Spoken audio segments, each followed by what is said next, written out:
El relato que esta noche les contaré tiene que ver con la justicia que tarde o temprano se hace presente, sin importar el poder o la posición que tengamos. Los hechos que van a escuchar ocurrieron a principios de los años 90.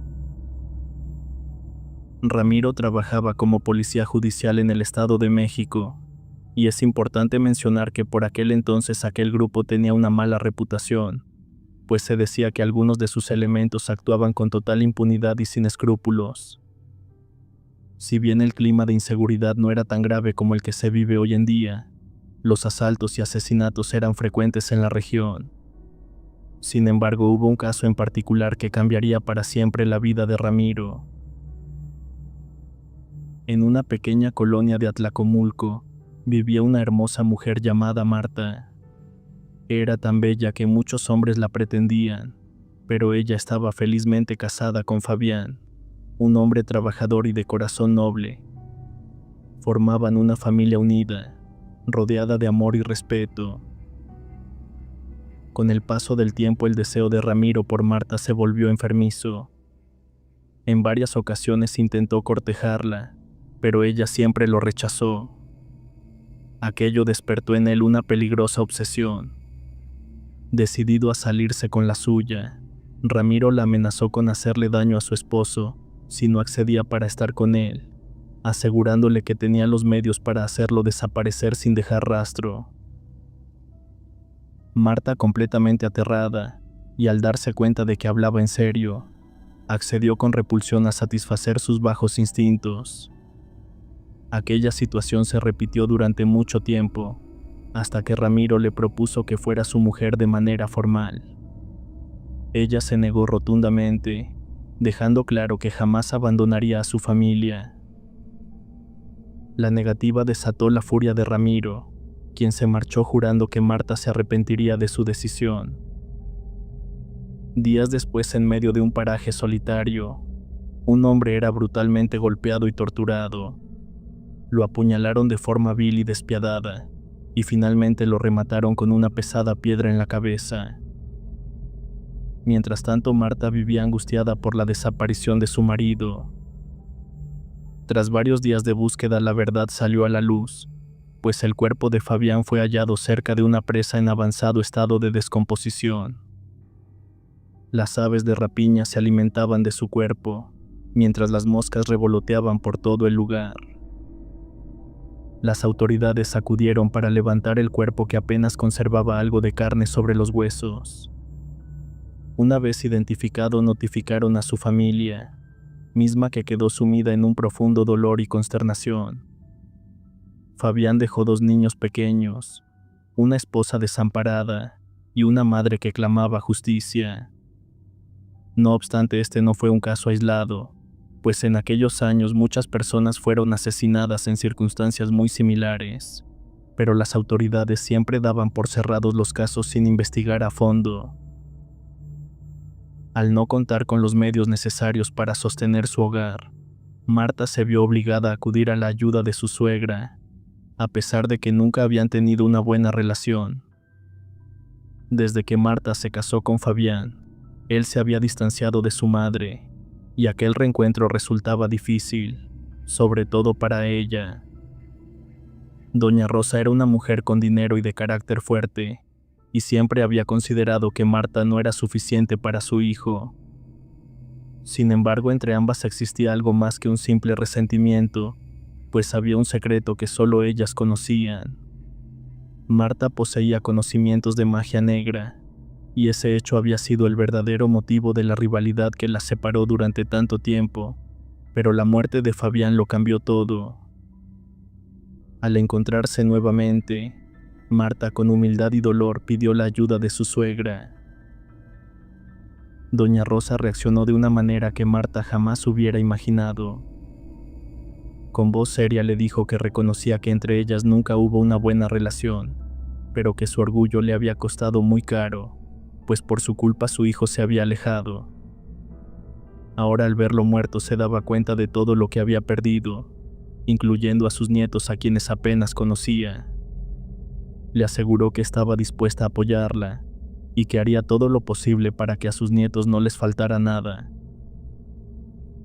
Agradecida, Marta le respondió que no buscaba que le resolvieran la vida, sino una oportunidad para salir adelante por sus propios medios. Le recordó que siempre había sido una mujer trabajadora y le pidió empleo en alguno de sus negocios.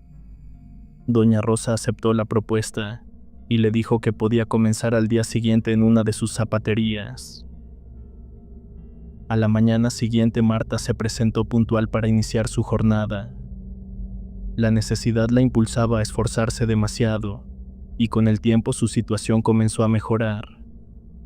Su salario le permitía cubrir los gastos del hogar y brindar lo necesario a sus hijos, quienes poco a poco empezaron a acercarse más a la abuela. Aunque el trato entre ellos no fue fácil al principio, con el tiempo los niños tomaron cariño a Doña Rosa y el ambiente familiar comenzó a estabilizarse. Con el tiempo y tras un largo periodo de duelo, Marta empezó a abrir nuevamente su corazón. En su trabajo conoció a Sergio, un hombre amable y trabajador que se interesó sinceramente por ella. A Sergio no le importaba que Marta tuviera hijos. Por el contrario, admiraba su fortaleza y su ternura. La relación entre ambos creció con el tiempo, devolviéndole a Marta una ilusión que creía perdida. Sin embargo, la felicidad duró poco, pues una noche mientras Sergio la llevaba a casa, fueron interceptados por dos hombres desconocidos. Golpearon brutalmente a Sergio y amenazaron a Marta advirtiéndole que si lo volvían a ver con ella, lo matarían igual que a su marido. Aterrada, Marta no tuvo más remedio que terminar la relación, aunque Sergio le insistía en que huyeran juntos a un lugar donde nadie los conociera. Con el corazón destrozado y las lágrimas ahogando sus palabras, Marta se despidió de él, sabiendo que aquella decisión le arrancaba una parte del alma. Marta volvió a quedarse solita, pero no era solo la soledad lo que la atormentaba. Desde hacía varios días sentía que alguien la vigilaba. No tardó en descubrir que se trataba de Ramiro, quien la observaba de lejos cada vez que podía. Al principio se conformaba con seguirla discretamente, pero un día decidió acercarse. Cuando Marta lo tuvo frente a ella, el miedo y la rabia se mezclaron en su mirada. Ramiro, con la misma arrogancia de siempre, le dejó claro que no pensaba apartarse de su vida, asegurándole que ella le pertenecía y que haría lo que fuera necesario para mantenerla a su lado. Aterrada, Marta intentó calmarlo pidiéndole que se marchara y que la buscara más tarde para hablar con más tranquilidad, aunque en realidad solo quería deshacerse de él. Aquella escena no pasó desapercibida por la gente del lugar. Una de las empleadas de confianza de Doña Rosa observó el encuentro y al notar el nerviosismo de Marta le preguntó discretamente quién era aquel hombre y si todo estaba bien. Marta, temblorosa, respondió que se trataba de un familiar y que no había de qué preocuparse, aunque su rostro la delataba. Esa misma noche Ramiro volvió para recogerla. Marta, incómoda y temerosa, le preguntó qué era lo que realmente quería. Él le dijo que solo deseaba dejarle las cosas en claro, pues ahora que era viuda no permitiría que ningún otro hombre se acercara con ella. Marta, cansada de sus amenazas, le advirtió que no tenía derecho a imponerle nada y que no toleraría más intimidaciones. Sin embargo, sabía que sus palabras podían costarle caro. Aquella noche, inquieta y con el presentimiento de que algo terrible podía ocurrir, Marta llevó a sus hijos a casa de Doña Rosa. La mujer mayor notó de inmediato su nerviosismo y le preguntó si todo estaba bien. Marta le explicó que debía resolver unos asuntos pendientes y que no tenía con quién dejar a los niños, prometiendo regresar al día siguiente. Esa madrugada, bajo una noche oscura y fría, Marta caminó sola por el camino que conducía al cementerio. Ella sentía una presencia cercana, como si alguien la siguiera entre la oscuridad. Aceleró el paso hasta llegar a la tumba de su difunto marido. Allí permaneció durante mucho tiempo, llorando y jurando que tarde o temprano la justicia alcanzaría al responsable de tanto dolor. Cuando regresó a su casa se encerró con llave temerosa, como si se preparara para resistir un asedio. De su vivienda comenzaron a escucharse ruidos extraños, y la voz grave de un hombre resonando entre las paredes como un eco del pasado que se negaba a morir. Poco a poco los temores de Marta se materializaron frente a ella. Ramiro conocía un secreto oscuro, algo que jamás debía salir a la luz. Sabiendo que aquel hombre no se detendría, decidió enfrentarlo antes de que pusiera en riesgo a su familia. Él ya la había amenazado con hacerle daño a sus hijos si no aceptaba estar con él, y eso la obligó a ceder. Con el tiempo comenzaron a verse con más frecuencia, pero la vida de Ramiro empezó a desmoronarse. Su salud se deterioró y perdió su trabajo en la policía judicial. Los años de abusos y corrupción parecían pasarle factura. Se había ganado demasiados enemigos, y muchos de ellos ya lo estaban buscando para saldar viejas cuentas. Mientras tanto, en casa de Doña Rosa los niños conversaban con su abuela y le decían cuánto extrañaban a su padre. La anciana les contestaba que él los cuidaba desde allá arriba. Sin embargo, el más pequeño mencionó algo que la dejó pensando. Dijo que le tenía miedo al hombre malo que visitaba a su madre. Doña Rosa le preguntó a qué hombre se refería. El niño respondió que cuando su padre todavía vivía y se iba a trabajar, aquel hombre entraba a su casa y se encerraba con su madre. Al escucharlo, la sangre le hirvió por todo el cuerpo. Intentó mantener la calma, pero un oscuro presentimiento comenzó a apoderarse de ella. Esa noche se acostó inquieta con la mente atormentada por una duda terrible, pues comenzaba a pensar que la muerte de su hijo no había sido por un simple asalto como se lo hicieron creer. A la mañana siguiente Marta pasó a recoger a sus hijos, pero Doña Rosa le pidió que los dejara con ella más tiempo, argumentando que su casa era grande y se sentía sola. Marta aceptó muy agradecida y se marchó al trabajo sin sospechar nada. Desde ese día Doña Rosa empezó a vigilarla cuidadosamente. Contaba con la ayuda de sus empleados de confianza, quienes le informaban sobre cada movimiento de Marta. Con el paso de las semanas comenzó a escuchar rumores que la gente contaba. Algunos aseguraban que un hombre visitaba a Marta con frecuencia, pues la llevaba y la recogía del trabajo. Lo más extraño era que decían que aquel sujeto tenía un parecido sorprendente con Fabián, su difunto marido. Doña Rosa no pudo soportar la duda y decidió seguirla ella misma. Aunque en apariencia todo parecía normal, pues Marta caminaba sola la mayoría del tiempo, las palabras de su nieto más pequeño volvieron a atormentarla. El niño le confesó que ya no quería vivir con su madre, porque el hombre malo iba todos los días a su casa. Alarmada, Doña Rosa decidió enfrentar a su nuera. Con firmeza pero sin perder la compostura le dijo que no pretendía entrometerse en su vida, pues sabía que era libre de hacer lo que quisiera, pero que le preocupaban los niños, ya que hablaban de un hombre que entraba en su casa por las noches. Marta se puso visiblemente nerviosa y negó todo, asegurando que los niños se habían confundido. Su explicación no terminó de convencer a Doña Rosa, pero no quiso insistir con la pregunta. Aún así, en su interior la duda seguía creciendo. Esa misma noche Ramiro llegó a casa de Marta como de costumbre. Se veía muy deteriorado, con el rostro pálido y los ojos hundidos. Hacía días que no dormía bien, víctima de un delirio de persecución que lo tenía al borde de la locura. Marta, en cambio, lucía extraña y distante, con una serenidad inquietante que Ramiro notó de inmediato.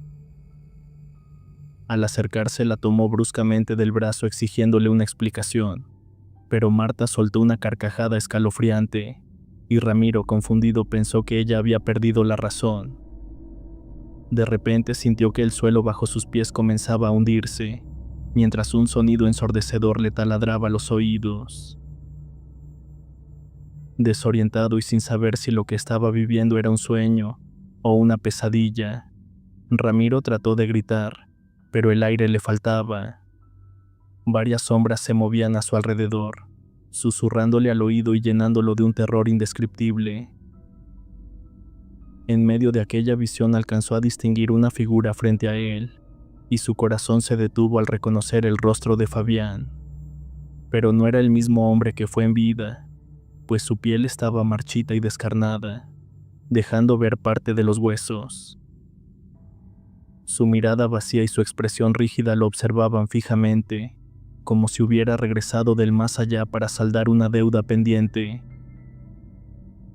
En ese momento Ramiro experimentó el más horrible de los terrores, mientras Marta lo observaba riendo con una expresión desquiciada. Entre carcajadas le reclamó por todo el sufrimiento que le había causado, recordándole cómo se había aprovechado de ella una y otra vez, bajo la amenaza de hacerle daño a su marido. Le dijo que aún después de muerto Fabián seguía cuidándola, y que ahora él pagaría por cada una de sus fechorías. Su voz resonó como un eco maldito cuando le advirtió que desearía no haber nacido. Al día siguiente el cuerpo de Ramiro fue encontrado brutalmente masacrado. Tenía el cráneo destrozado, como si alguien se lo hubiera aplastado con una enorme piedra, en un final idéntico al que había tenido Fabián.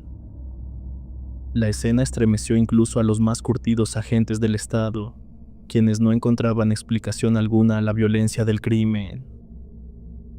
Con el tiempo comenzaron a circular rumores en el pueblo. Se decía que Marta había hecho un pacto con el diablo para devolverle la vida a su difunto marido, solo para que éste cumpliera una última misión, la de vengar su muerte y castigar al hombre que los había condenado al sufrimiento.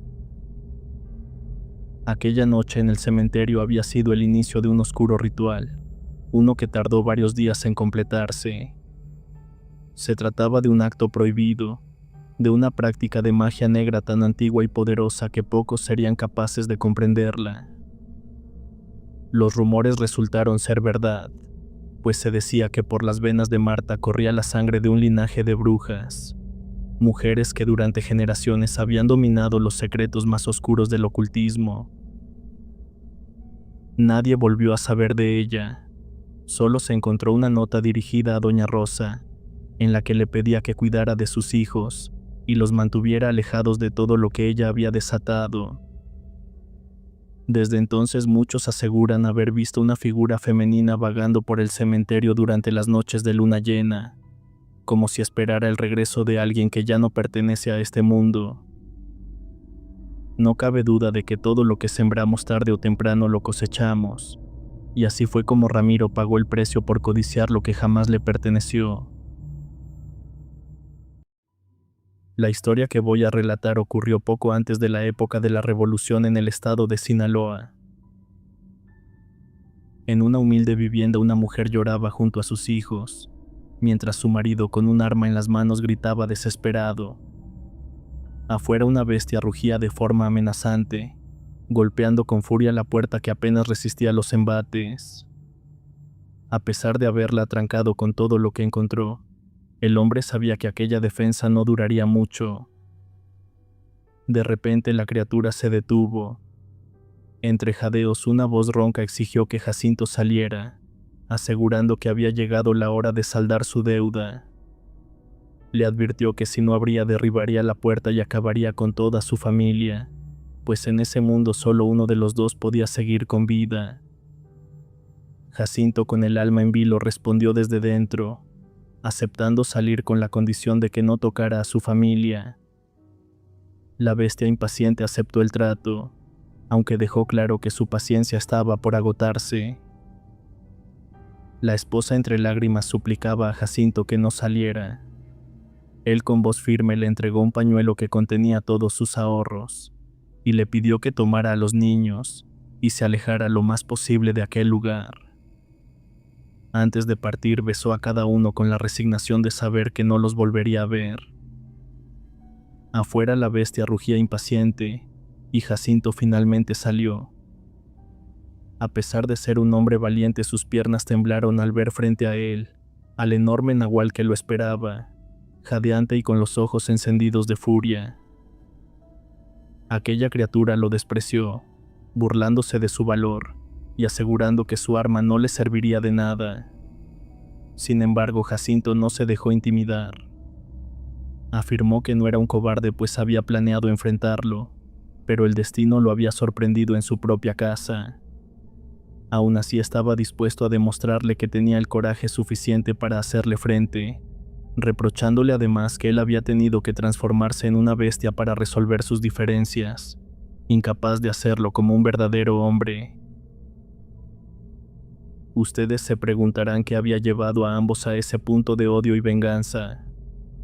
Para entenderlo debemos retroceder algunos años, cuando Octavio, que era un cacique ambicioso, se había adueñado de gran parte de las tierras de la región. Prestaba dinero con intereses abusivos, y los campesinos incapaces de pagar sus deudas terminaban perdiendo sus propiedades.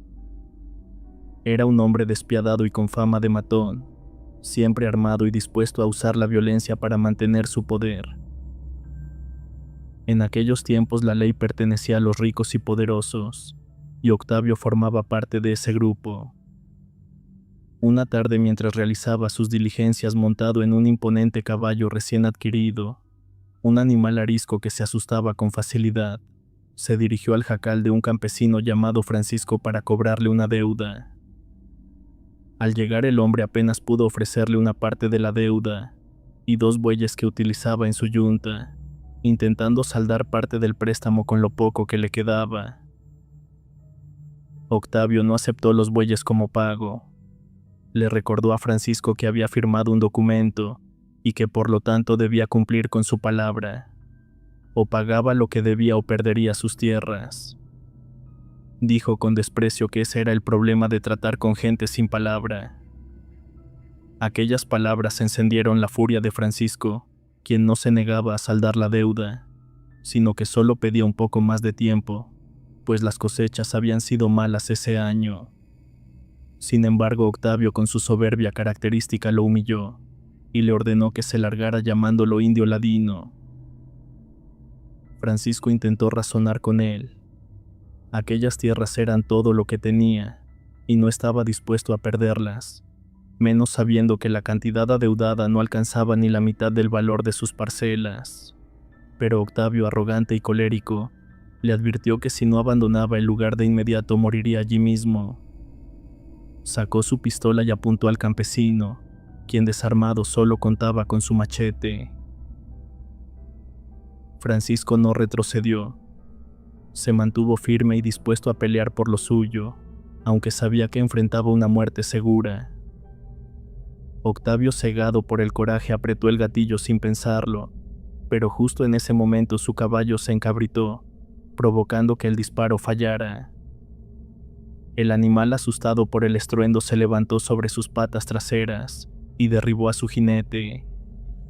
Francisco no dudó un segundo y aprovechó el momento lanzándose sobre Octavio y descargando su machete una y otra vez hasta quitarle la vida, pues sabía que si lo dejaba vivir no le perdonaría jamás. Consciente de la magnitud de su acto, Francisco huyó hacia la sierra para evitar ser capturado y fusilado.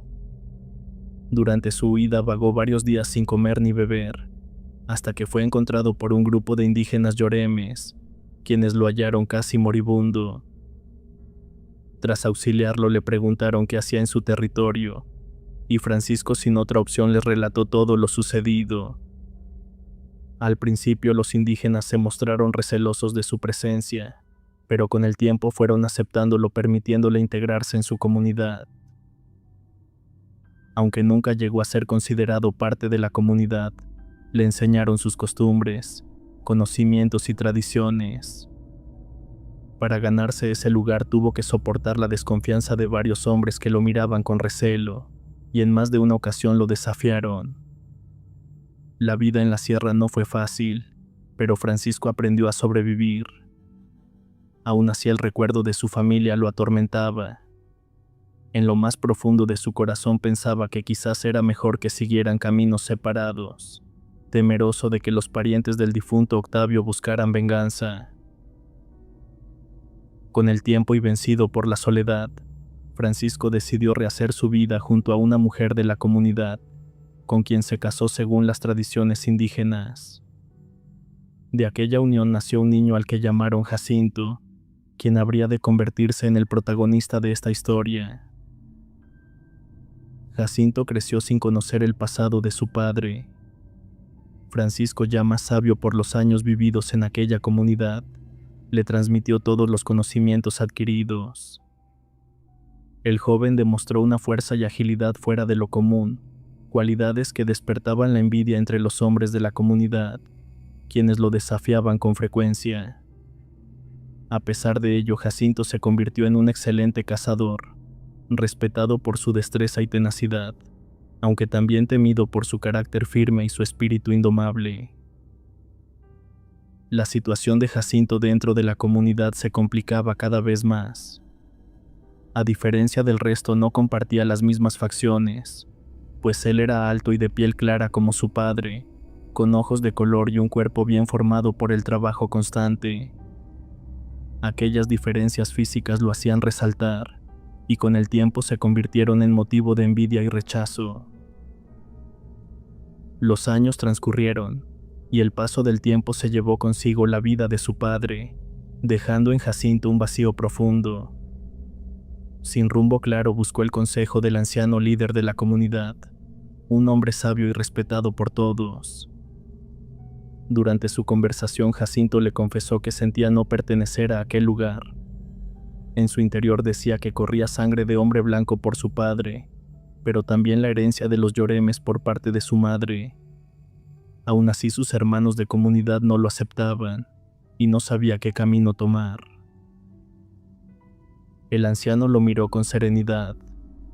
Le habló sobre su madre, recordándole que ella descendía de un antiguo guerrero dotado de habilidades únicas, un hombre que llevaba en su interior la fuerza misma de la madre tierra. Le explicó que tal vez aquel vacío que sentía era una señal para buscar sus raíces paternas. También le confesó que su padre había sufrido la misma marginación, rechazado solo por ser diferente, y que aquel rechazo había marcado su destino. El anciano, con tono reflexivo, le aconsejó partir y seguir su camino fuera de la comunidad, pues intuía que quedarse solo traería problemas. Sin embargo, le pidió no olvidar su origen, ya que en algunas visiones que había tenido, Jacinto aparecía destinado a cumplir una tarea importante en el futuro. Con el corazón dividido, Jacinto decidió marcharse, y en el camino recordaba las palabras de su padre en su lecho de muerte. Le había revelado lo ocurrido años atrás, cuando se vio obligado a escapar del pueblo, y le había dado el nombre del lugar donde había crecido, así como el de un compadre de confianza que podría ayudarlo. También le advirtió que si algún día tenía que buscarlo, lo hiciera con discreción, pues todavía había quienes deseaban venganza. Guiado por aquellos recuerdos, Jacinto emprendió el viaje. Tras varios días de camino, llegó finalmente al pueblo y comenzó a preguntar entre la gente por aquel compadre de su padre. Al cabo de un tiempo lo encontró. Era un anciano de rostro curtido por el tiempo, que al saber el origen de Jacinto, lo recibió con afecto y lo trató como a un hijo, ofreciéndole techo y compartiendo con él lo poco que tenía en su humilde jacal. Los días pasaron, y Jacinto, deseoso de trabajar, comenzó a preguntar entre los vecinos. Fue así como conoció a un hombre llamado Catalino, quien buscaba ayuda para sembrar sus tierras. Sin dudarlo, Jacinto aceptó el trabajo, iniciando así una nueva etapa de su vida, lejos de la sierra y del pasado que aún lo perseguía en silencio. Don Catalino resultó ser un hombre amable y generoso, por lo que pronto él y Jacinto se convirtieron en grandes amigos. Jacinto trabajaba sin descanso, demostrando su compromiso. Con el tiempo, gracias a su esfuerzo y dedicación, logró hacerse de sus propias tierras, pues don Catalino, reconociendo su esfuerzo, le cedió una buena extensión de terreno a un precio justo, permitiéndole pagarla con trabajo. La vida parecía sonreírle, pues después de algunos años se casó y formó una familia. Sus 2 hijos se convirtieron en su mayor orgullo y su hogar en un refugio de paz y prosperidad. Sin embargo, como si una antigua maldición se rehusara a romperse, su destino dio un giro inesperado. Una tarde, mientras compartía algunos tragos con don Catalino, la conversación derivó hacia el lugar donde Jacinto había crecido. Con confianza le habló de su origen indígena por parte de su madre, y sin imaginar las consecuencias mencionó también el nombre de su padre. Aquel fue su mayor error. Cuando Catalino escuchó el nombre de Francisco, su semblante cambió de inmediato. El brillo en sus ojos se apagó por completo y su rostro se endureció. Se despidió con frialdad y se marchó sin dar explicación. Y desde esa tarde algo comenzó a torcerse en la vida de Jacinto. Semanas después, las cosechas de Jacinto empezaron a secarse inexplicablemente. Las plantas se marchitaban y el fruto se perdía, como si una sombra maldita se hubiese posado sobre su campo, pero aquello solo fue el principio. Una noche los ladridos desesperados de sus perros lo despertaron. Al salir con su arma para averiguar qué ocurría, alcanzó a distinguir la silueta de un animal enorme devorando a uno de sus bueyes en el corral. Intentó dispararle, pero la criatura escapó con una velocidad inhumana, perdiéndose entre la oscuridad. Aquella visión lo dejó intranquilo. El buey muerto era parte de su yunta de trabajo, indispensable para arar la tierra. A la mañana siguiente fue a preguntar entre los vecinos si alguien había visto algo extraño, pero nadie sabía nada. Solo un anciano con voz grave le contó que hacía muchos años una bestia similar había aterrorizado la región y que todos creían que se trataba de un nahual. Al escuchar esto, Jacinto sintió un escalofrío recorrerle el cuerpo. Comprendió el peligro al que estaba expuesto y decidió buscar ayuda entre los yoremes con la esperanza de que ellos pudieran orientarlo. Emprendió el viaje hacia la sierra, pero su regreso fue amargo, pues su antiguo pueblo le cerró las puertas. Nadie quiso recibirlo ni escuchar sus preguntas, pues aún lo consideraban un extraño. Decepcionado, volvió a su hogar decidido a enfrentar por sí solo aquella amenaza. En los días siguientes comenzó a tener sueños fuera de lo común.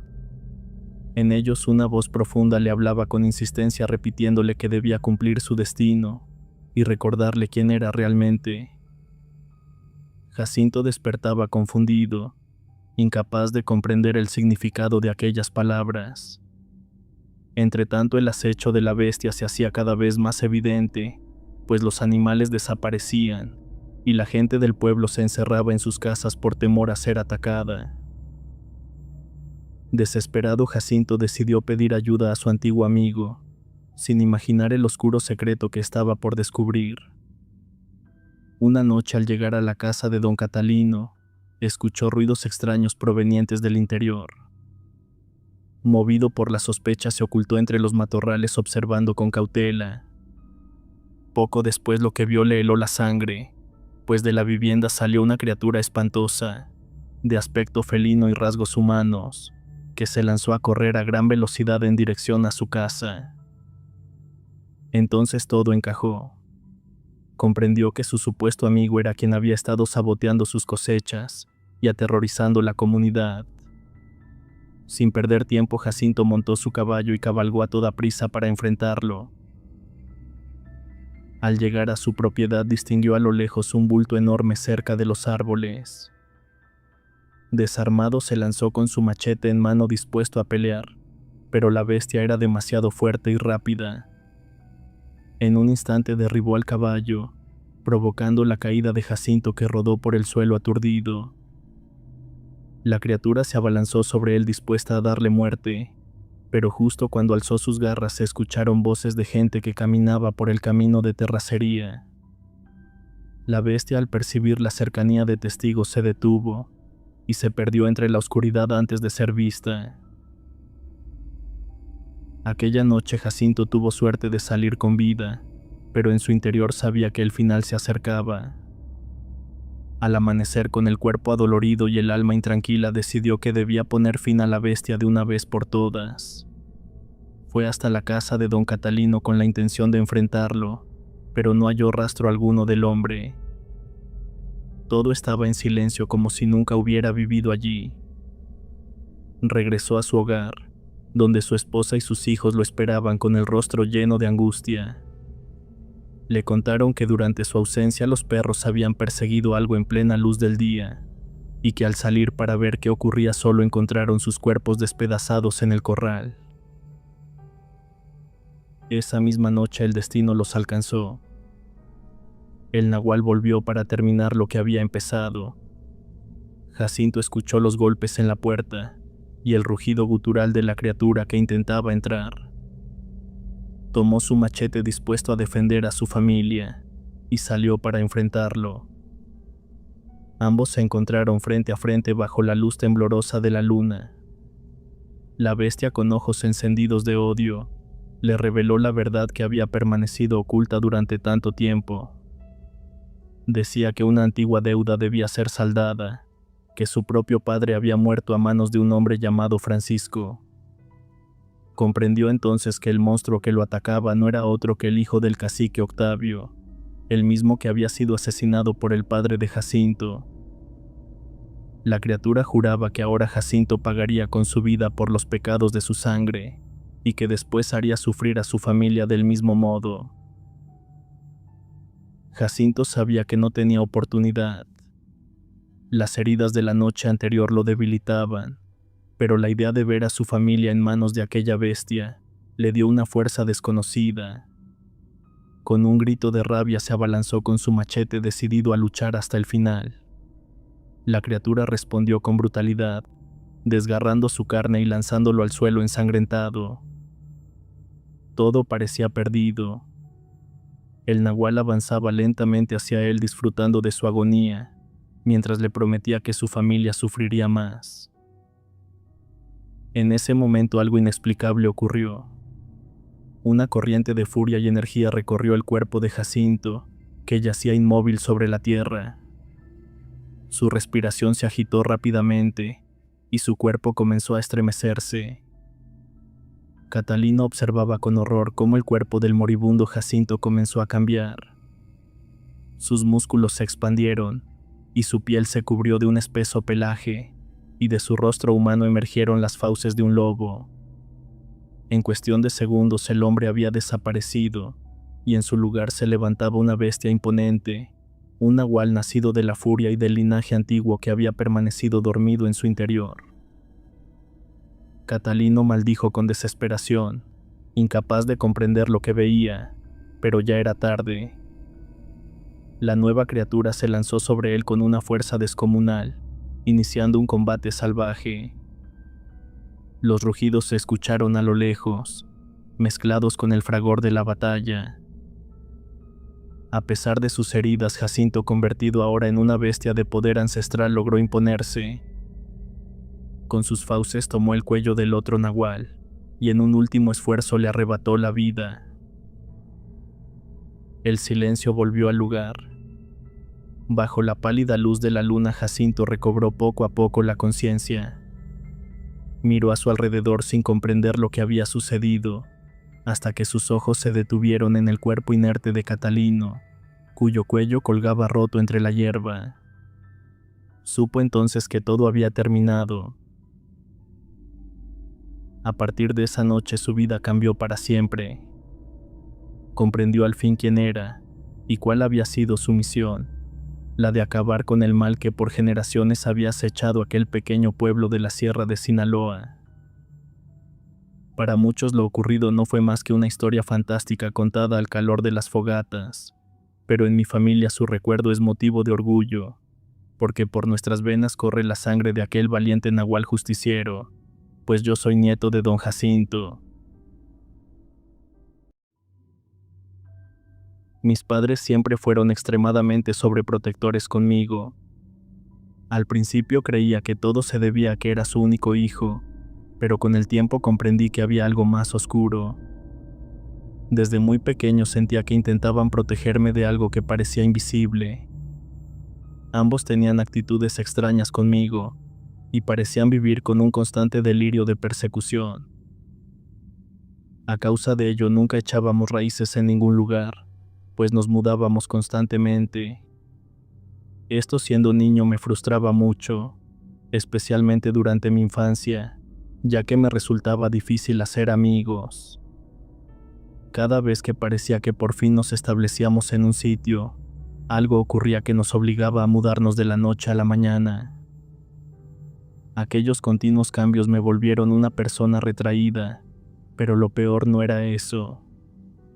Desde que tengo uso de razón, me atormentaban sueños recurrentes con una mujer que tenía parte del rostro quemado y que intentaba llevarme con ella. Cada vez que mis padres me preguntaban por mis pesadillas y les hablaba de aquella mujer, se miraban entre ellos con una expresión que revelaba que ocultaban algo. Con el paso de los años aquellos sueños comenzaron a desaparecer, y eso permitió que finalmente pudiéramos establecernos en las periferias del Estado de México.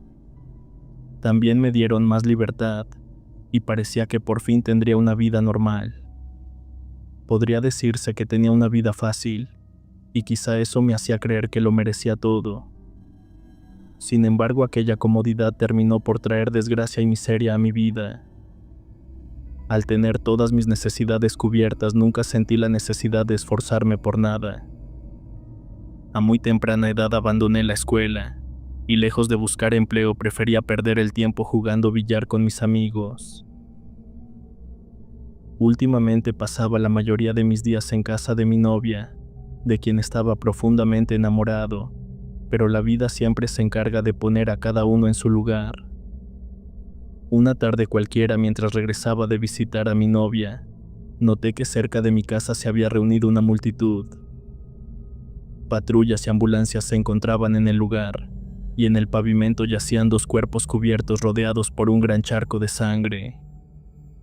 Aún bajo los efectos del alcohol me abrí paso entre la gente, y reconocí a uno de mis vecinos, quien me informó que los cuerpos pertenecían a mis padres. Me quedé congelado de la impresión, y apenas podía creer lo que escuchaba. Me acerqué como pude para confirmar si era cierto, y sentí que el mundo se derrumbaba bajo mis pies, pues ellos eran lo único que tenía en la vida. Cuando logré reaccionar, intenté averiguar qué había sucedido. Me explicaron que mis padres habían sido atropellados mientras cruzaban la calle, y que el conductor se había dado a la fuga, causando su muerte instantánea. Lo peor de todo fue saber que al no haber un responsable detenido, yo tendría que cubrir los gastos funerarios y pagar el lugar donde serían sepultados. Mi vida dio un giro radical, y en ese instante mi mundo quedó reducido a la miseria. A pesar de que ya era un hombre, nunca me había preocupado por pagar ni siquiera lo que comía, pues jamás en mi vida había trabajado. De no ser por el buen corazón de los vecinos, quienes me ayudaron movidos por el aprecio que sentían hacia mis padres, no habría tenido los recursos para darles cristiana sepultura. Estaba completamente consternado, y en los días posteriores traté de escapar de mi amarga realidad. Me encerré en mi habitación y apenas comía y me bañaba, y solo salía para comprar alcohol y alguna botana con la que engañaba el hambre. La mayor parte del tiempo permanecía observando un viejo retrato familiar, mientras los recuerdos me llevaban al borde de la locura. Mi novia intentaba animarme, pero mi tristeza la fue alejando poco a poco. Los días pasaron rápidamente, y debido a mi estado perdí la noción del tiempo. Cuando gasté lo poco que tenía, recibí un golpe de realidad al ver mi reflejo en el espejo. Mi rostro estaba demacrado, mi cuerpo débil, y todo a mi alrededor era un completo desastre. El olor putrefacto se extendía por la casa, y las moscas se habían apoderado del lugar entre la basura acumulada. Aquel ambiente solo profundizaba mi depresión, y justo cuando pensé que nada podía empeorar, alguien comenzó a golpear la puerta como si quisiera derribarla. Con esfuerzo me levanté para ver quién era. Se trataba del dueño de la vivienda que rentábamos, un hombre de mal carácter que al verme preguntó por mis padres reclamando el pago del alquiler atrasado. Le expliqué que ambos habían fallecido, pero pareció no importarle la noticia. Me exigió saldar la deuda o desalojar la casa. Le pedí un poco más de tiempo para conseguir el dinero, pero solo me dio un día, advirtiendo que de no pagarle, él mismo vendría para echarme. Sabía que debía buscar una solución, pero en esas circunstancias pensar con claridad resulta imposible. Lo único que se me ocurrió fue llamar a mi novia para vender algunos muebles y lo poco de valor que quedaba en la casa. Sin embargo, el dinero recaudado no fue suficiente, y en un acto de desesperación decidí gastarlo en más alcohol. Al día siguiente volvieron a llamar a la puerta. Imaginé de inmediato que era el dueño de la casa que venía a desalojarme. Con desgano y resignación me levanté y abrí. Para mi sorpresa no era él, sino un hombre vestido con un traje elegante que llevaba unos documentos en la mano. Preguntó si allí vivía don Ernesto Franco, y le contesté que era mi padre, y que había fallecido hace poco tiempo. El hombre se disculpó por la inoportunidad de su visita, pero yo le aseguré que no había problema. Entonces me preguntó si era el único familiar del difunto, a lo que asentí con la cabeza. Me explicó que el motivo de su visita era notificarme sobre una herencia, una propiedad ubicada en una pequeña comunidad de la Huasteca hidalguense, además de una cuenta bancaria. Cuando le pregunté quién había dejado aquella herencia, respondió que provenía de una mujer llamada Celia, quien según los documentos era mi abuela. Me quedé pensativo intentando recordarla, pero en mi casa nadie hablaba de la familia. Cada vez que tocaba el tema, mis padres me daban evasivas como si intentaran ocultar algo. El hombre interrumpió mis pensamientos al extender su mano y entregarme una tarjeta con los datos de la notaría donde trabajaba. Acordé con él presentarme al día siguiente. Pensé que tal vez aquello era una segunda oportunidad que la vida me ofrecía y que debía aprovechar. Llamé a mi novia para contarle la noticia, con la esperanza de que las cosas comenzaran a mejorar. Después me di un baño, comí algo y me preparé para salir hacia su casa. Sin embargo, justo cuando estaba por hacerlo, alguien volvió a llamar a la puerta. Era el dueño de la vivienda. Al ver que no tenía su dinero, llegó acompañado de 2 hombres, y sin contemplaciones me echaron a empujones lanzando las pocas pertenencias que aún conservaba. Esa noche le pedí a mi novia que me dejara quedarme en su casa. Ella aceptó sin dudar, y además me dijo que también tenía algo importante que contarme. Al llegar estaba exhausto y preferí posponer la conversación. Le mencioné que al día siguiente debía arreglar algunos asuntos importantes y que tenía que levantarme muy temprano. A la mañana siguiente me presenté en la notaría para reunirme con el licenciado que me había visitado la tarde anterior. Lo primero que hice fue preguntarle si debía pagarle sus honorarios, pues no tenía ni un centavo. El hombre me miró con calma y respondió que no me preocupara, que solo necesitaba mi firma en los documentos para poder tomar posesión de la herencia. Sin embargo, añadió que había una condición muy específica, pues para poder acceder al dinero debía vivir en la propiedad. Él mismo se ofreció a llevarme y ayudarme a instalarme cuando lo considerara pertinente. Le pregunté si podía hacerlo al día siguiente, y me dijo que no había ningún problema. Salí de la notaría con una mezcla de entusiasmo y esperanza, pensando que por fin mi vida podía cambiar, pero lo que no sabía era que nada de aquello sería tan sencillo. Movido por la ilusión, le propuse a mi novia que se mudara conmigo. Ella, que tampoco tenía trabajo y estaba cansada de las discusiones en su casa, aceptó encantada la invitación. Además me confesó que estaba embarazada y que esperaba un hijo mío. Al día siguiente partimos rumbo al estado de Hidalgo. Cuando llegamos a nuestro destino quedamos maravillados por la belleza del lugar. Era uno de esos pueblos mágicos rodeado de montañas y con un clima lluvioso y una vegetación exuberante.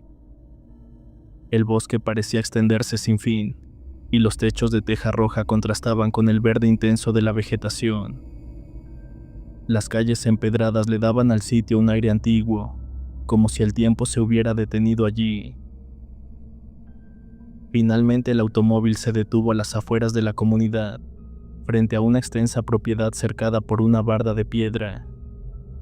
En el centro se alzaba un portón de madera muy antiguo y pesado, que dejaba ver el desgaste del tiempo. El licenciado descendió del vehículo, tomó un juego de llaves y me las entregó con gesto solemne.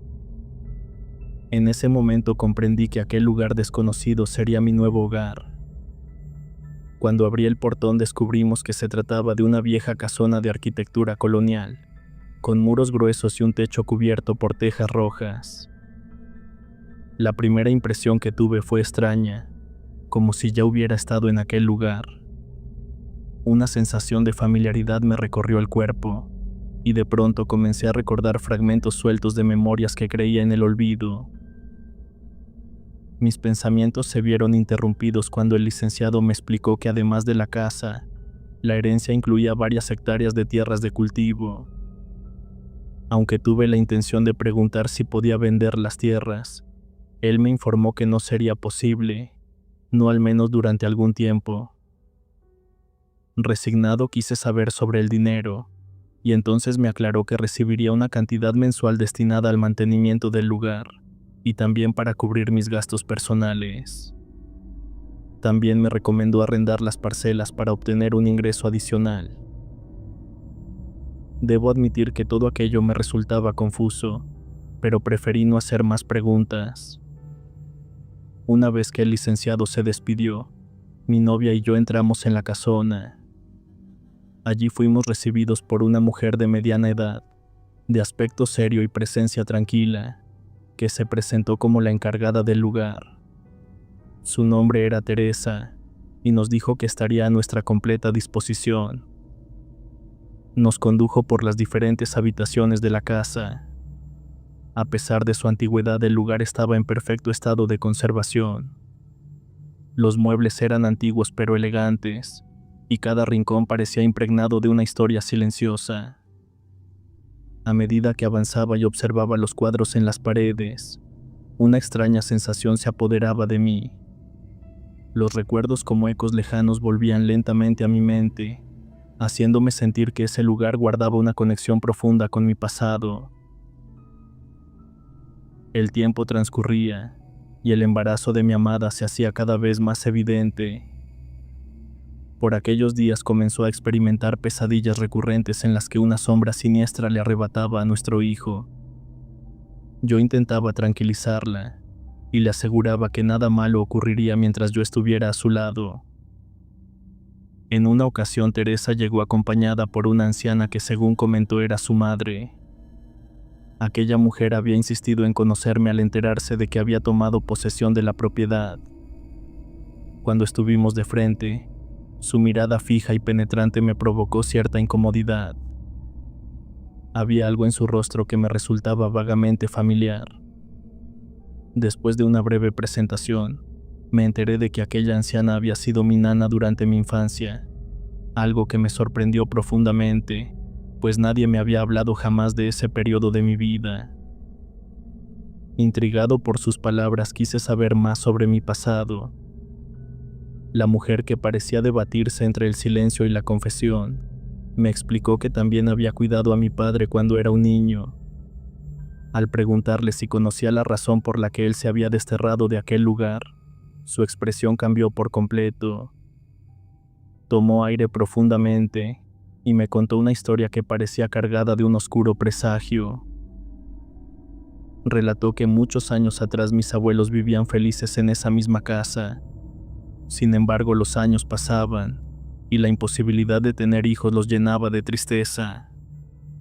Desesperados por convertirse en padres, buscaron ayuda por todos los medios sin obtener resultados. Finalmente, su afán los llevó a recurrir a una vieja curandera conocida tanto por su efectividad como por su temible reputación de bruja. La mujer les prometió que pronto serían bendecidos con un hijo, aunque advirtió que su ayuda tendría un precio muy alto. Mi abuelo, confiado en sus recursos, aceptó sin cuestionar, sin imaginar las consecuencias que aquella decisión traería. Tras recibir brebajes y masajes en el vientre, mi abuela finalmente logró quedar embarazada. El día del parto dio a luz a 2 varones que se convirtieron en la alegría de la casa, pero una noche una tragedia golpeó a la familia. Mi abuela cayó en un sueño profundo y al amanecer descubrió que uno de los bebés había desaparecido. Lo buscaron por todos los rincones sin encontrar rastro alguno. 3 días después, uno de los peones encontró el cuerpo del pequeño en el bosque. Su piel estaba pálida y completamente drenada de sangre. La noticia se propagó rápidamente y la gente del lugar no tardó en señalar a la curandera como la responsable. Mi abuelo, cegado por el dolor y la ira, recordaba que la mujer había visitado su casa días antes de la desaparición del niño para cobrar el favor otorgado. Pensó que pediría dinero, pero ella solo había solicitado algo de comida y prometió regresar más tarde, cosa que nunca hizo. Su insistencia en saber si los bebés habían sido bautizados también despertó las sospechas de mi abuelo. Lleno de furia, mi abuelo reunió a varios hombres y fueron hasta la choza de la curandera. Cuando la encontraron, la acusaron de ser la culpable de la muerte del bebé. Ella solo respondió que había cumplido su parte del trato y que el precio cobrado era justo. Al escuchar aquellas palabras, mi abuelo perdió el control y trató de dispararle, pero el arma se atascó y no disparó. Los hombres la golpearon dejándola inconsciente, y mi abuelo, cegado por el dolor, les ordenó quemar su choza con ella dentro. Cuentan que los gritos de la mujer se escuchaban mientras lanzaba maldiciones contra mi abuelo, jurando que borraría a toda su descendencia. Años más tarde, según relató la mujer, cuando mi madre estaba por parir, comenzaron a ocurrir fenómenos extraños en la propiedad. De no haber sido por la intervención de mi abuelo, quien aparentemente logró detener a la bruja, mi vida habría corrido peligro. Mis abuelos intentaron tranquilizar a mi padre, pero él, temeroso de que la maldición persistiera, decidió marcharse con mi madre, con la esperanza de ponerme a salvo lejos de aquel lugar. Después de escuchar aquella impresionante historia, yo seguía en negación.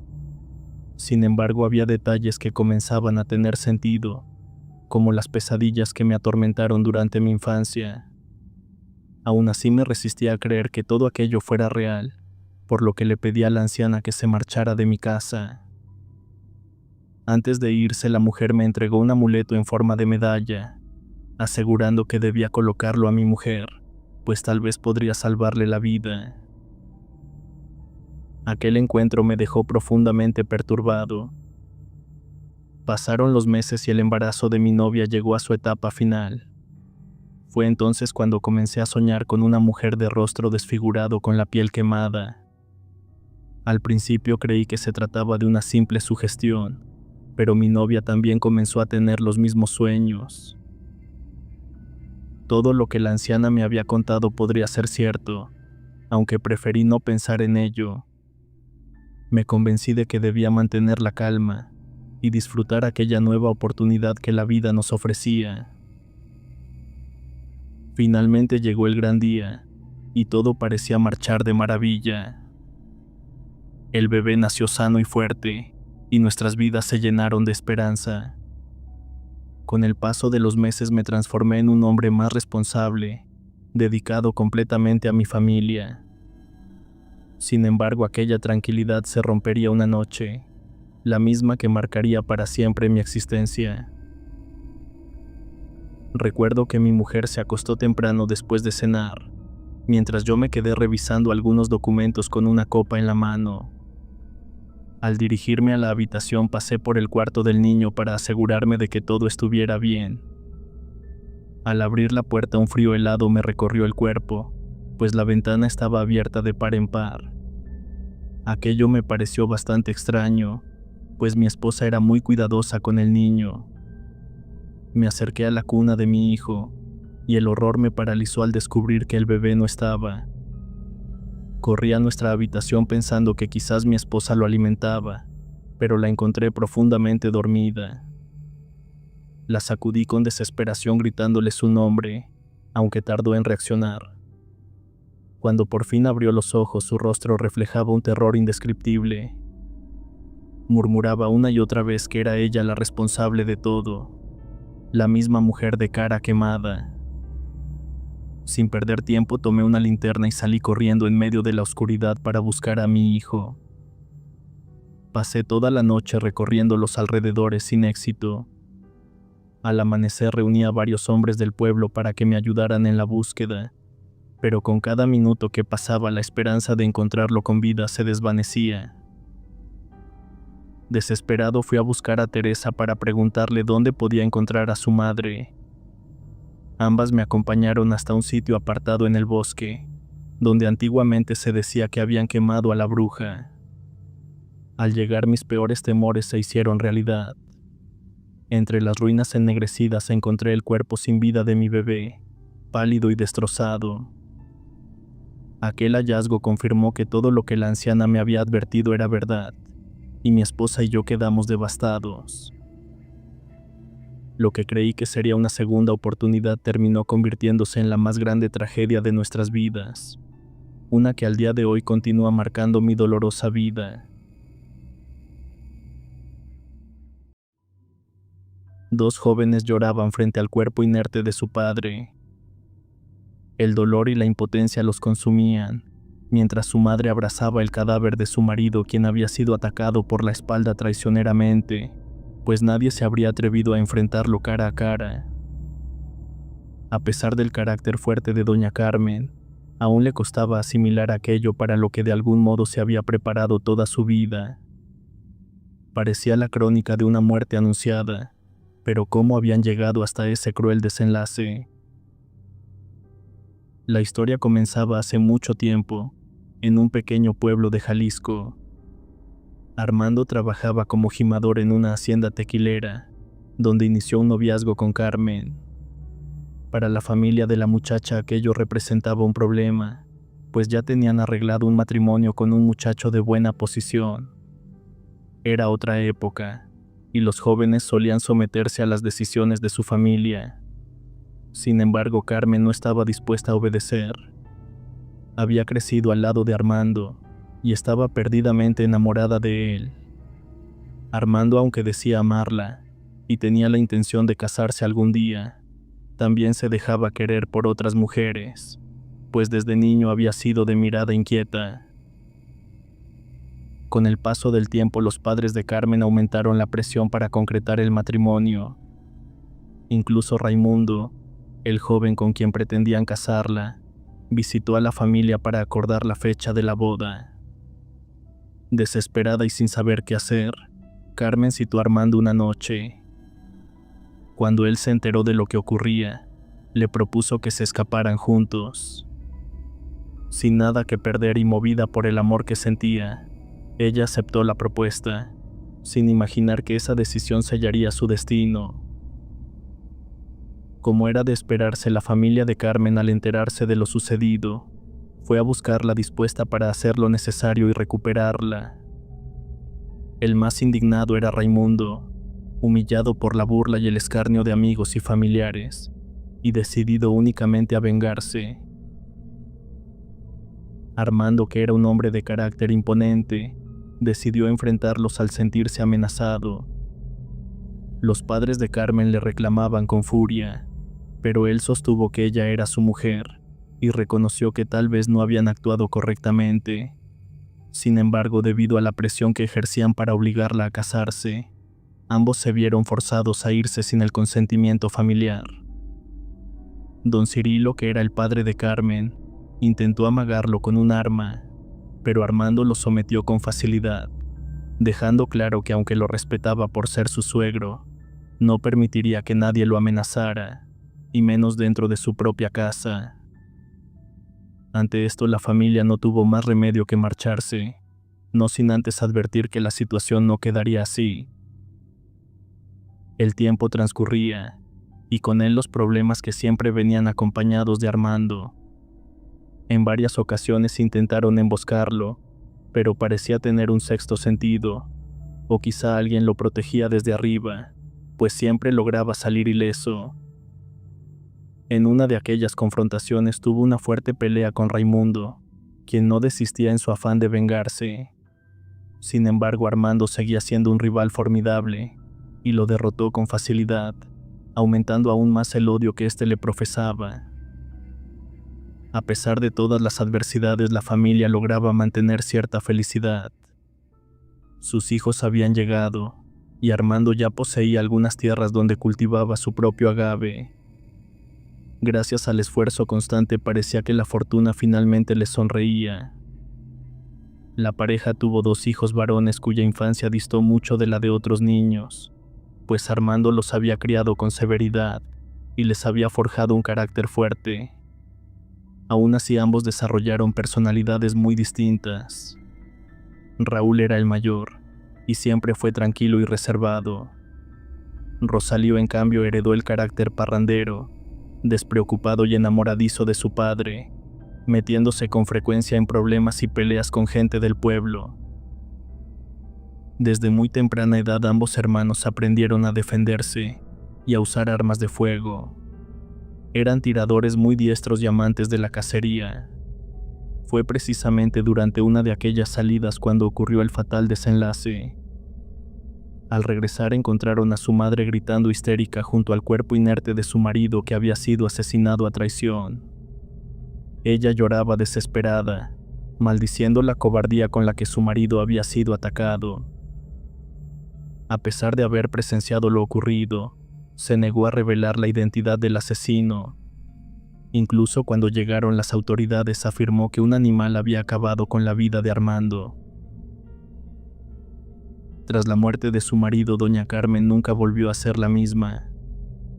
Vivía en constante alerta, temerosa de que aquel peligro regresara para terminar con la familia. Sufría de horribles pesadillas y un profundo miedo alimentado por ruidos nocturnos, como si algo acechara alrededor de su hogar. La vida se volvió especialmente difícil, pues Raúl y Rosalío se vieron obligados a trabajar las tierras que les había heredado su padre para sostener a la familia. Con el paso del tiempo, la salud de doña Carmen se deterioraba lentamente. Cada día se veía más demacrada y sentía que su final se acercaba. Deseaba sincerarse con sus hijos respecto a la muerte de su padre, pero no encontraba el modo de hacerlo. La tensión creció cuando en una de las peleas de Rosalío, un muchacho le advirtió que se cuidara si no quería terminar como su padre. Lleno de rabia, Rosalío lo golpeó brutalmente hasta dejarlo bañado en sangre. Carmen, al ver a su hijo con las manos llenas de sangre, quiso saber qué había ocurrido. Rosalío explicó que un muchacho se había estado burlando de la muerte de su padre.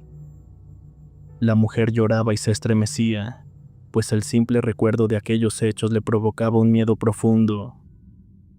Ante la insistencia de sus hijos, terminó confesando que su marido había sido asesinado por alguien a quien ella conocía muy bien, pero afirmó que se llevaría aquel secreto a la tumba para no perder también a sus hijos. Cuando los jóvenes escucharon esto, sintieron como si les cayera un balde de agua fría. Le suplicaban a su madre que revelara la identidad del asesino, pero Carmen, con los ojos llenos de lágrimas, se negaba rotundamente. Lo único que alcanzó a decirles fue que existía un hombre que odiaba a su padre y que había jurado terminar con toda la familia. Ante la negativa de su madre, los hermanos decidieron que no se quedarían sin hacer nada y que intentarían descubrir la verdad por su cuenta. Buscaron entonces al padrino de Rosalío, quien siempre había estado presente cuando lo necesitaban y que de cierto modo había fungido como figura paterna. Él también había tenido una estrecha amistad con su difunto padre. Cuando se enteró de que los muchachos ya conocían parte de la verdad, los miró con seriedad mientras se acomodaba en su mecedora para contarles lo que sabía. El padrino explicó que Armando había sido un hombre muy impulsivo y que ese carácter lo llevó a meterse en muchos problemas. Nunca permitió que nadie lo humillara. Les confesó que lo conocía desde pequeño y que Armando le contaba muchas de sus aventuras, entre ellas la ocasión en que se robó a Carmen cuando ella estaba comprometida. Los suegros de Armando habían llegado hasta su hogar para quitarle a la muchacha, pero él se negó rotundamente. Aquel conflicto dejó una herida abierta, especialmente en el hombre que estaba destinado a casarse con Carmen, quien intentó varias veces atacarlo de forma traicionera. Tras un silencio, el padrino continuó con el relato. Recordó que después de una golpiza que Armando le propinó a su rival, el hombre le advirtió que pagaría aquella ofensa con lo que más amaba. Armando no le dio demasiada importancia a las palabras de aquel hombre, hasta que comenzaron a suceder cosas extrañas cerca de la milpa. El padrino no conocía todos los detalles porque Armando evitaba hablar del tema, pero desde entonces su compadre había cambiado. Ya no salía de noche y parecía vivir con un temor que no solía caracterizarlo. Al principio el padrino pensó que aquel cambio se debía a que Carmen estaba por dar a luz a su hijo menor, pero pronto notó que había algo más oscuro. Una noche Armando le pidió que lo acompañara a la parcela para regar el cultivo, pues le tocaba el turno del agua. Ambos caminaron alumbrados solo por una pequeña lámpara de mano. Entre los maizales algunos parecían como si hubieran sido aplastados por algo grande. Fue entonces cuando vieron la silueta de un enorme animal muy similar a un perro descomunal. Sus ojos brillaban con un rojo intenso como brasas de carbón. Al mirar aquella figura quedaron paralizados de la impresión. El padrino intentó en su mente recordar una oración para pedir la ayuda de Dios, pero el terror lo bloqueó por completo. Aquel día tuvieron mucha suerte, pues el animal únicamente los rodeó como si los estuviera calculando, y luego huyó rumbo al monte. Ambos quedaron incapaces de articular palabra alguna, mientras intentaban recuperar la calma. Después de un rato Armando confesó que desde hacía varios días aquella criatura rondaba la parcela, y que para colmo también había notado tierra removida cerca de su casa, como si algo hubiera estado escarbando alrededor. El padrino le advirtió que tuviera cuidado, pues lo más probable era que se tratara de un nahual. Le contó que años atrás habían visto un ser semejante en el pueblo, y que los ancianos aseguraban que durante la temporada de sequía, aquellas criaturas descendían del monte para hacer maldades y perjudicar a la gente. Los jóvenes escuchaban incrédulos la historia, pues nunca habían oído relatos sobre aquellas criaturas. Rosalío preguntó entonces qué había ocurrido. El padrino explicó que su padre nunca fue creyente del tema paranormal, y que ese escepticismo terminó siendo su peor error.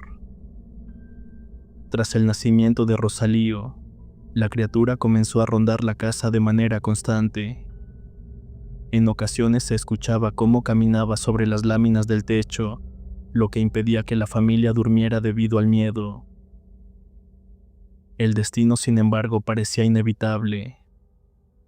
Una noche, cansado de la situación, Armando decidió vigilar desde un árbol cercano.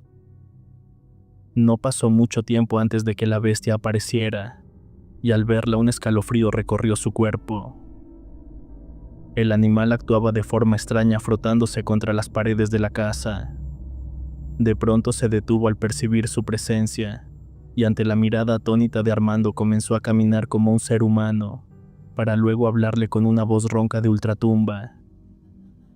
En medio de aquella confrontación, la criatura le dijo que había llegado el final de su suerte, recordándole una antigua promesa de venganza. Cuando la bestia estuvo a punto de atacarlo, Armando reaccionó y logró herirla con su machete. El alarido que soltó fue tan desgarrador que despertó al pueblo entero. Varios hombres intentaron seguir el rastro del animal, pero pese a la búsqueda exhaustiva parecía que se lo había tragado la tierra. Don Fernando relataba esto mientras los muchachos escuchaban con suma atención. Durante años no se volvió a saber nada de la bestia, pero Armando sabía que algún día regresaría. Por esa razón había preparado a sus hijos por si aquel ser maligno volvía a cruzarse en su camino. Eso era todo lo que don Fernando podía contar. Estaba casi seguro de que la criatura había sido la responsable de la muerte de su padre. Los hermanos sintieron cómo la ira y un profundo deseo de venganza se apoderaban de ellos. Raúl, aunque siempre había sido el más mesurado, quiso saber cómo podrían encontrar a la bestia. Don Fernando respondió que tras la muerte de Armando, él y un grupo de hombres habían salido a buscar a la criatura, convencidos de que el nahual había regresado para cumplir su amenaza. Carmen le había hecho prometer que guardaría silencio para no poner en riesgo a sus hijos, pero ahora consideraba que necesitaban saber la verdad, pues estaba seguro de que aquella criatura volvería. Los muchachos aseguraron que su padre los había enseñado a defenderse muy bien, y además eran cazadores formidables. Sin embargo, don Fernando les advirtió que frente a un nahual, la habilidad con las armas no era suficiente, ya que las armas comunes no surtían efecto alguno contra ellos. Rosalío, siempre impulsivo, afirmó que no descansaría hasta destruir a la bestia que les había arrebatado a su padre. Ante aquella determinación, don Fernando les comentó que sabía de una persona que quizá podría ayudar. Se trataba de un viejo curandero que vivía en las afueras del pueblo. Acompañados por don Fernando, los jóvenes fueron a buscarlo. Al llegar, los recibió un anciano que estaba casi ciego. Rosalío, con su carácter arrebatado, puso en duda que aquel hombre pudiera ser de ayuda, pero el curandero le respondió que las apariencias engañaban y que los años y la experiencia que llevaba encima no los encontraría en cualquier persona. Una vez que le explicaron el motivo de su visita, el anciano confirmó que se trataba de un nahual y que cazarlo no sería tarea sencilla. Les advirtió que no tenían idea del alcance ni del peligro que significaba enfrentarse a una criatura así, y que en la mayoría de los casos era más fácil acabar con un nahual cuando se encontraba en su forma humana. Las palabras del curandero parecieron inquietar a don Fernando. En su rostro se reflejaba una ansiedad evidente, como si ocultara algo en su interior. Finalmente, después de dudarlo un momento, les confesó que él sospechaba de un hombre llamado Raimundo. Aquel sujeto guardaba un profundo rencor contra Armando, pues era el mismo con el que su madre estaba comprometida para casarse. Raimundo había intentado sorprender a Armando en más de una ocasión, siempre por la espalda como un cobarde. Se había ido a vivir a un pueblo vecino muchos años atrás, y desde entonces no se sabía nada de él. Rosalío propuso ir a buscarlo de inmediato, pero el anciano les pidió esperar. Les entregaría algunas cosas que necesitarían para su pelea, y les pidió que regresaran en 2 días, dejando mientras tanto sus armas bajo su cuidado. Los jóvenes obedecieron la indicación. Al llegar a su hogar encontraron a su madre esperándolos con gran inquietud. Doña Carmen les confesó que tenía un mal presentimiento y les suplicó que le contaran lo que estaba ocurriendo. Rosalío le dijo que ya conocían parte de la verdad y que estaban siguiendo la pista del asesino de su padre. La mujer, desconsolada, les rogó que abandonaran aquella idea, pues ya había sufrido bastante con la pérdida de su marido y temía que sus hijos corrieran la misma suerte. Les recordó que los panteones estaban llenos de valientes, pero nada de lo que dijera logró hacerlos cambiar de opinión. La decisión ya estaba tomada y no habría fuerza humana capaz de cambiarla. 2 días después regresaron a casa del anciano. El hombre, pese a su ceguera parcial, les dijo que ya los esperaba. Les devolvió sus armas asegurando que estaban curadas para enfrentar al nahual, y les dio instrucciones precisas sobre lo que debían hacer en caso de encontrarse con aquella criatura.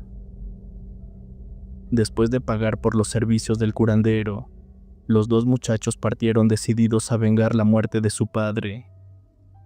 Al llegar al pueblo comenzaron a investigar el paradero de Raimundo, pero cada vez que mencionaban su nombre, los vecinos reaccionaban con evidente temor y se alejaban sin dar explicación alguna. A los hermanos aquello les pareció extraño, aunque intuían que estaban siguiendo la pista correcta. La expresión inquieta de los campesinos les confirmaba que se encontraban en el lugar indicado. Así pasaron 2 días sin obtener una pista clara, hasta que encontraron a un niño de aproximadamente 12 años, que les pidió una moneda, asegurando que llevaba días sin comer. Raúl se compadeció y le dio algo de dinero. Muy agradecido, el niño les preguntó qué hacían por aquellos rumbos, pues no los había visto antes en el pueblo. Cuando los muchachos mencionaron que buscaban a un hombre llamado Raimundo, el niño guardó silencio durante un momento antes de responder. Finalmente les advirtió que si se trataba de la persona que él creía, no les convenía tener trato alguno con él, pues era bien sabido que se trataba de un hombre peligroso, dueño de medio pueblo y con bastante dinero. Comentó también que solía jugar baraja en la cantina del lugar y que allí podrían encontrarlo, aunque insistió en que tuvieran mucho cuidado. Agradecidos por la información, los hermanos se dirigieron a la cantina en busca de Raimundo. Al llegar pidieron algo de beber y observaron a un grupo de hombres sentados en un rincón inmersos en una partida de baraja. Rosalío se acercó para unirse al juego, y el hombre, que repartía vestido con elegancia y fumando con aire confiado, aceptó su participación después de evaluar si tenía con qué apostar. Las carcajadas de los presentes dieron inicio a la partida.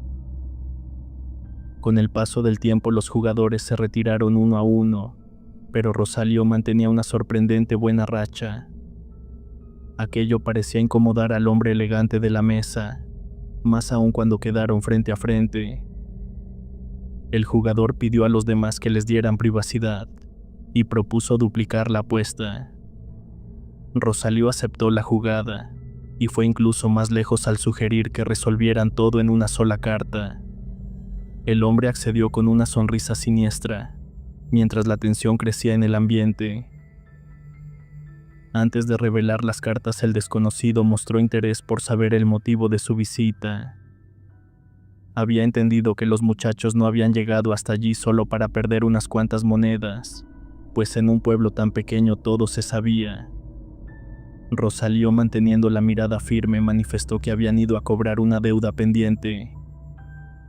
El hombre respondió con burla, negando conocerlos, pero su actitud cambió en cuanto escuchó el nombre de Armando, el padre de los jóvenes que había asesinado cobardemente. El semblante de Raimundo se transformó por completo. Llamó estúpidos a los hermanos por presentarse ante él, y sin dar oportunidad de reaccionar atacó a Raúl hiriéndolo en el costado con su arma. Rosalío intentó responder, pero el impacto del momento lo hizo fallar el disparo. En medio de la confusión, Raimundo escapó del lugar.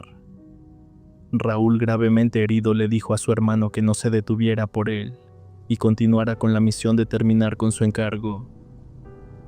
Rosalío salió a toda prisa tratando de alcanzar a Raimundo, pero la oscuridad hacía casi imposible ubicarlo. Cerca de un callejón creyó escuchar un ruido, y cuando intentó reaccionar vio como una enorme bestia se lanzaba contra él. Sus brazos cubiertos de pelaje oscuro dejaban ver unas garras descomunales. A pesar de ser un gran tirador, Rosalío volvió a fallar su disparo y quedó a merced del nahual, que logró herirlo con un zarpazo mientras se preparaba para terminar con su vida. En el momento en que todo parecía perdido, un debilitado y tambaleante Raúl apareció descargando por completo el cargador de su pistola contra la criatura. Los disparos, impregnados con los remedios del anciano curandero, hicieron retorcerse al nahual en el piso mientras cada impacto le arrebataba la vida. Rosalío, malherido, se quejaba de dolor mientras el cuerpo de la bestia comenzaba a recuperar lentamente su forma humana. El escándalo entre los pobladores no se hizo esperar. Tras algunas averiguaciones se concluyó que Raimundo había sido abatido en defensa propia durante un pleito de baraja. Sin embargo, la verdad solo la conocían los hermanos.